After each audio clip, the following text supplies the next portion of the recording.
Hello friends, welcome है आपका हमारे YouTube channel basic education with Hemlata ma'am. आज हम क्लास 10th के साइंस के फर्स्ट चैप्टर को डिस्कस करेंगे। आइए जानते हैं हमारा फर्स्ट चैप्टर क्या है। हमारा फर्स्ट चैप्टर है रासायनिक अभिक्रिया एवं समीकरण। क्या है? रासायनिक अभिक्रिया एवं समीकरण। तो हमने क्या किया है कि इन लेसन को समझने के लिए इनको 4 टॉपिक्स में, पूरे लेसन को 4 टॉपिक्स में डिवाइड कर दिए। तो हमारा 4 टॉपिक्स क्या क्या है। पहला है कि रासायनिक अभिक्रिया और समीकरण। तो जिस तरह से हमारा नाम ही है लेसन का, रासायनिक अभिक्रिया समीकरण, उसको समझेंगे। सेकेंड है संतुलित रासायनिक समीकरण। यहाँ पे तो हमने समीकरण समझ लिया, लेकिन उसके बाद क्या समझेंगे कि संतुलित रासायनिक समीकरण क्या होता है। थर्ड है रासायनिक अभिक्रिया के प्रकार, कि रासायनिक अभिक्रिया कितने प्रकार के होते हैं। एंड फोर्थ है रासायनिक अभिक्रिया को संतुलित करना। हमने समीकरण देख लिया, रासायनिक अभिक्रिया, अब रासायनिक अभिक्रिया को संतुलित कैसे करेंगे इसको समझेंगे। ठीक है। अब देखिए, इन 4 टॉपिक्स को डिस्कस करने से पहले सबसे पहले हम ये समझेंगे कि परिवर्तन क्या होता है, पदार्थ में परिवर्तन। ठीक है। हमने पिछली कक्षाओं में देख चुका है कि पदार्थ में 2 प्रकार के परिवर्तन होते हैं। कितने प्रकार के? 2 प्रकार के। पहला है भौतिक परिवर्तन और दूसरा है रासायनिक परिवर्तन। ठीक है। जब तक हम इन टॉपिक्स को पदार्थ में परिवर्तन को नहीं समझेंगे, तब तक हम रासायनिक अभिक्रिया को नहीं समझ सकते कि रासायनिक अभिक्रिया क्या है। तो इसको अच्छे से समझाते हैं कि ये भौतिक परिवर्तन क्या होता है, रासायनिक परिवर्तन क्या होता है। ठीक है। अब देखिए क्या होता है कि भौतिक परिवर्तन, हमने तो देख लिया कि पदार्थ में परिवर्तन 2 प्रकार के होते हैं, भौतिक परिवर्तन और रासायनिक परिवर्तन। तो भौतिक परिवर्तन क्या होता है? तो भौतिक परिवर्तन क्या हुआ कि भौतिक गुणों में परिवर्तन। भौतिक परिवर्तन में क्या बोला जा रहा है? भौतिक गुणों में परिवर्तन। रासायनिक परिवर्तन में क्या बोला जा रहा है कि रासायनिक गुणों में परिवर्तन। किसमें परिवर्तन? सीधी बात है कि रासायनिक परिवर्तन है तो रासायनिक गुणों में परिवर्तन। सबसे पहले हम भौतिक परिवर्तन को समझते हैं और इसके कन्फ्यूजन को दूर करते हैं। देखिए, भौतिक गुण क्या हुआ। जिस पर मान लीजिए हमने इस मार्कर को लिया, ठीक है। इस मार्कर को लेने के बाद आपसे पूछेंगे, अच्छा बताइए इसके बारे में आप क्या बोल सकते हैं। तो आप बोलिएगा मैडम ये क्या है, सॉलिड स्टेज में सॉलिड है, ठीक है, मान सॉलिड है, ठीक है। और क्या बताइएगा? इसका लेंथ बताइएगा, इसका कलर बताइएगा, ठीक है। और क्या बताइएगा? इसका वेट हो सकता है तो वेट भी बता सकते हैं, कितना है नहीं है, लगभग में बता सकते हैं। चलिए, तो ये समझे। तो इसके क्या हो रहा है, बाहरी बाहरी स्टेज अवस्था को ही बता सकते हैं ना। इसके अंदर क्या है नहीं है वो कुछ नहीं बोल सकते, बस इसके बाहरी स्टेज को बता सकते हैं। बस भौतिक गुणों में वही परिवर्तन हुआ कि भौतिक गुण क्या हुआ कि इसको बार बार हम जो देख रहे हैं हमें वही बता सकते हैं। आइए हम एक एग्जाम्पल के रूप में समझते हैं। देखिए क्या किया हमने, एक बर्फ का टुकड़ा लिया, ठीक है। बर्फ के टुकड़े को हमने क्या किया, गर्म किया। जब बर्फ के टुकड़े को गर्म करते हैं तो हमें क्या प्राप्त होता है, जल प्राप्त होता है। आपने भी देखा कि बर्फ से क्या बन जाता है, जल बनता है। जब टुकड़ा बोलते हैं, जल को गर्म करते हैं तो हमें क्या प्राप्त होता है, जलवाष्प प्राप्त होता है। आप यहाँ पे देखिएगा क्या हो रहा है कि सॉलिड से लिक्विड बन रहा है, लिक्विड से गैस बन रहा है। तो इसकी अवस्थाओं में क्या हो रहा है, चेंज हो रहा है। लेकिन इसमें जो गुण विद्यमान है जल का, वो ख़त्म हो रहा है नहीं। जल है तो जल, इसमें भी, बर्फ़ में भी जल ही है, जल में भी H2O की मात्रा है और जलवाष्प में भी H2O ही है। यानी H2O का कोई भी चेंजिंग नहीं हो रहा, बस इसकी अवस्थाओं में क्या हो रहा है, चेंज हो रहा है। तो एक बात और, आप देख रहे हैं कि H2O से H2O बन रहा है, H2O से फिर से H2O बन रहा है, लेकिन क्या कोई नया पदार्थ बन रहा है? नहीं ना, कोई नया पदार्थ नहीं बन रहा है। बस भौतिक परिवर्तन में क्या हो रहा है कि कोई भी नया पदार्थ नहीं बनेगा। बस दिमाग में रखना है इतना कि भौतिक परिवर्तन में है कि कोई भी पदार्थ जो होगा उससे अभिक्रिया करने के बाद कोई नया पदार्थ नहीं बनेगा। अब पहले हम रासायनिक परिवर्तन समझते हैं। देखिए रासायनिक परिवर्तन क्या बोला जा रहा है कि रासायनिक गुणों में परिवर्तन। भौतिक परिवर्तन भौतिक गुणों में परिवर्तन हो रहा था।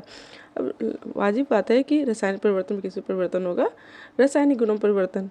आइए समझते हैं कैसे। हमने क्या किया, एक पेपर का टुकड़ा लिया, ठीक है। पेपर का टुकड़े को हमने क्या किया, अच्छा पेपर के टुकड़े में क्या मौजूद है, कार्बन मौजूद है।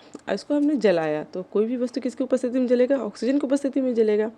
जब कार्बन को ऑक्सीजन की उपस्थिति में जलाया तो हमें क्या प्राप्त होता है, CO2। सबको पता है कि जब आप पेपर को जलाएंगे, किसी वस्तु को जलाएंगे तो हमें क्या प्राप्त होगा, CO2 गैस प्राप्त होगी, ठीक है। तो CO2 गैस प्राप्त हो गया। यह कार्बन अलग वस्तु है और ऑक्सीजन अलग चीज़ है। जब दोनों को अभिक्रिया करा दिया तो हमें क्या प्राप्त हो गया, CO2 प्राप्त हो गया। CO2 प्राप्त हुआ तो एक नया पदार्थ बना ना, क्या बन रहा है, एक नया पदार्थ। कार्बन का अलग नेचर, ऑक्सीजन का अलग नेचर है, लेकिन CO2 जो बन गया वो अलग ही नेचर का बन गया। ठीक है, तो नया पदार्थ बना। जैसे जानेंगे कि नया पदार्थ बन गया तो क्या बोलेंगे, इसमें रासायनिक परिवर्तन हो रहा है। बस माइंड में इतना 2 बात को सेट कर लीजिएगा कि भौतिक परिवर्तन में कोई भी नया पदार्थ नहीं बनेगा, और रासायनिक परिवर्तन में हमेशा जब भी रासायनिक अभिक्रिया होगा तो एक नया पदार्थ बनना निश्चित है। ठीक है, रासायनिक परिवर्तन में क्या हो रहा है, कि नया पदार्थ को बनना निश्चित है, लेकिन भौतिक परिवर्तन में कोई भी नया पदार्थ नहीं बनेगा। यहाँ तक समझ में आ गया? यहाँ तक कोई कन्फ्यूजन? हमें नहीं लगता यहाँ तक आपको कोई कन्फ्यूजन हुआ होगा। अब देखिए, एक नया टर्म हुआ उत्क्रमी प्रकृति, जिसे रिवर्सिबल नेचर बोलते हैं, अनुत्क्रम प्रकृति जिसे इरिवर्सिबल नेचर कहते हैं। इसको समझने की कोशिश कीजिएगा। जैसे क्या होता है कि जल को हमने गर्म, बर्फ को हमने गर्म किया, जल प्राप्त हुआ, जल को गर्म किया, जलवाष्प प्राप्त हुआ। तो वापस से जलवाष्प को जब हम ठंडा करेंगे तो हमें क्या प्राप्त होगा, जल। और जल को ठंडा करें तो हमें क्या प्राप्त होगा, बर्फ। तो यहाँ पे क्या हो रहा है, हमें बर्फ से जल, जल से जलवाष्प, और जलवाष्प फिर से जल, और जल से बर्फ, यानी वापस से हम पहली वाली स्टेज में आ सकते हैं ना, जलवाष्प पे बर्फ तक आ सकते हैं ना। बस यही हुआ उत्क्रम नेचर कि उत्क्रम नेचर मतलब क्या हो गया, भौतिक परिवर्तन हमेशा उत्क्रम प्रकृति के होते हैं कि वापस से हम उस वस्तु को प्राप्त कर सकते हैं। ठीक है, वापस उस वस्तु को प्राप्त कर सकते हैं। लेकिन रासायनिक परिवर्तन में क्या हुआ, रासायनिक परिवर्तन में क्या हुआ कि ये अनुत्क्रम प्राकृतिक होता है। क्या होता है, अनुत्क्रमी प्रकृति। अनुत्क्रम प्रकृति मतलब हो गया कि वापस से हम उस वस्तु को प्राप्त नहीं कर सकते हैं। अच्छा, आपने पेपर लिया, पेपर को लेकर आपने क्या कर दिया, उसको जला दिया।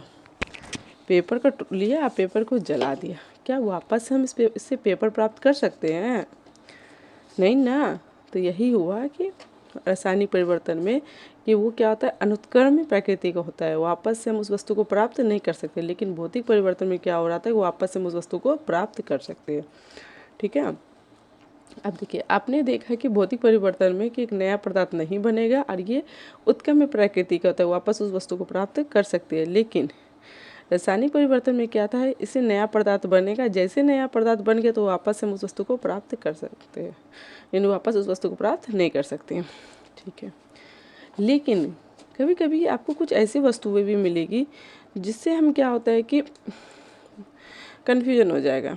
जैसे समझिएगा हम क्या कहना चाह रहे हैं, पहले एक एग्जाम्पल से समझ लेते हैं। ठीक है, उसके बाद हमने पेपर लिया, अब पेपर को हमने क्या कर दिया, कट कर दिया। पेपर को क्या कर दिया, कट कर दिया। ठीक है, पेपर को कट करने के बाद,